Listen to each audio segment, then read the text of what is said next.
పుట్టిన ప్రతి జీవి కూడా గిట్టవలసిందే. మరి మరణం లేకుండా అనేటువంటిది, అమృతత్వం అనేటువంటిది ఇది ఎవరికీ కూడా సాధ్యం కాదు. అందులో మీరు అసురులు, రాక్షసులు, అది మీకు మరీ తగదు, ఇది అసాధ్యం అన్నారు. అయితే వాళ్ళు కొద్దిసేపు ఆలోచించి, అయితే సరే స్వామి బ్రహ్మగారు, మరి మాకు ఏదైతే పరం మేము కోరుకుంటామో అది ఇస్తారా? ఇస్తాను, మరణం తప్ప వేరే కోరుకోండి అన్నారు. అయితే మాకు మరణం మరి ఎవరి ద్వారా అంటే, మరి విల్లు కాని విల్లు, నారి కాని నారి, అలాగే రథం కాని రథం, విల్లు కాని విల్లు, బాణం కాని బాణం, వీటితో మేము సంహరింపబడేటట్లుగా వరం ఇవ్వండి అన్నారు. తథాస్తు అన్నారు. మరి వాళ్ళు రాక్షసులు అజ్ఞానంతో మరణాన్ని జయించాలనుకున్నారు. విధివ్రాతని ఎవరూ కూడా తప్పించలేరు. మరణం జయించడం అనేటువంటిది, మృత్యుంజయత్వం అనేటువంటిది, ఆ ముగ్గురు కూడా లోకాలను హింసించలాగారు ఆ మరగర్వంతో.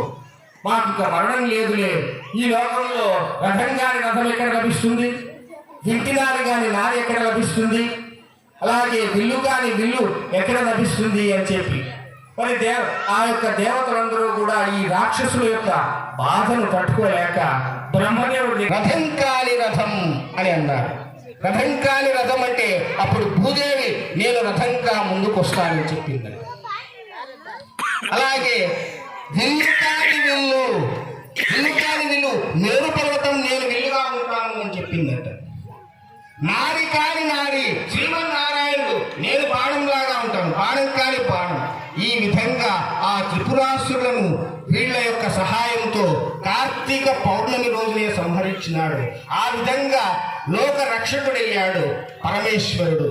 కాబట్టి ఈ కార్తీక మాసంలో ఆ త్రిపురాంతక కథను మనం వింటే సకల పాపములు కూడా నశించి మనందరికీ కూడా ఆ కైలాసవాసుని అనుగ్రహం లభిస్తుంది. అది ఈశ్వరుని యొక్క గొప్పతనం. ఈశ్వరుడు ఆశుతోష ప్రియుడు, ఆశుతోష ప్రియ శివ అన్నారు. కేవలం అల్ప సంతోషి ఆయన. శ్రీ మహావిష్ణువు అలంకార ప్రియుడు.